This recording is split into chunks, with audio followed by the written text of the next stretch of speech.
लोकसभा चुनाव 2024 के लिए देश भर में विपक्ष की एकजुटता के दावे को करीब चकनाचूर कर दिया है। महाराष्ट्र के महाविकास अघाड़ी गठबंधन महाराष्ट्र एमवीए अलायंस में साल 2024 के लोकसभा इलेक्शन 2024 से पहले ही सेंध लग गई है।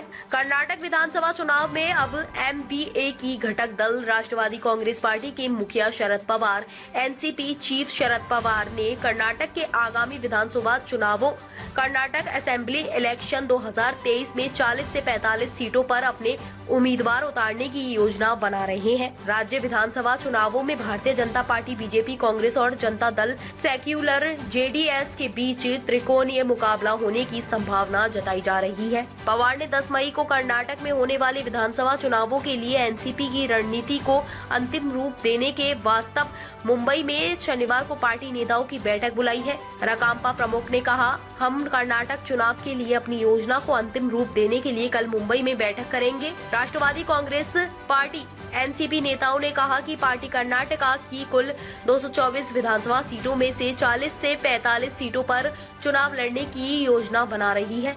उन्होंने बताया कि एनसीपी महाराष्ट्र कर्नाटक सीमा क्षेत्र के महाराष्ट्र एकीकरण समिति को समर्थन देने की योजना बना रही है। यहाँ बड़ी संख्या में मराठी भाषा लोग कहते हैं। कर्नाटक चुनाव को लेकर शरद पवार, एनसीपी चीफ शरद पवार ने अपनी योजनाओं की घोषणा कांग्रेस अध्यक्ष मल्लिकार्जुन खड़गे और राहुल गांधी के साथ बैठक के एक दिन बाद की, जिसमें अगले साल लोकसभा चुनाव में भाजपा का मुकाबला करने के लिए विपक्षी एकता कायम करने की आवश्यकता पर चर्चा हुई। ये मुलाकात दिल्ली में खड़गे के घर पर हुई। शरद पवार ने इसके बाद रिपोर्ट्स से कहा था, विपक्षी पार्टियों के नेता के बीच बातचीत होनी चाहिए। ममता बनर्जी, अरविंद केजरीवाल, हमें उनसे भी बात करनी चाहिए। हम विपक्ष को एक करेंगे और सबको साथ लेकर आगे बढ़ेंगे। इस मुलाकात के बाद खड़गे ने कहा था, मुझे खुशी है कि शरद पवार मुंबई से हमसे मिलने आए और हमें रास्ता दिखा रहे हैं। कल 12 अप्रैल को राहुल गांधी और मेरी नीतीश कुमार और तेजस्वी यादव से देश में विपक्ष को एक करने पर बात हुई थी।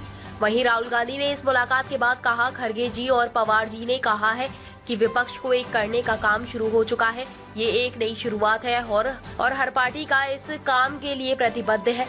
हम सब एक साथ हैं। विपक्षी एकता की उम्मीद को उसी समय झटका लग गया था जब अडानी मुद्दे पर जेपीसी जांच की मांग को जोर शोर से उठाने वाली कांग्रेस को एनसीपी अध्यक्ष शरद पवार ने गलत ठहराया था। कर्नाटक में विधानसभा चुनाव के लिए एक चरण में 10 मई को मतदान होगा, वहीं वोटों की गिनती 13 मई को की जाएगी।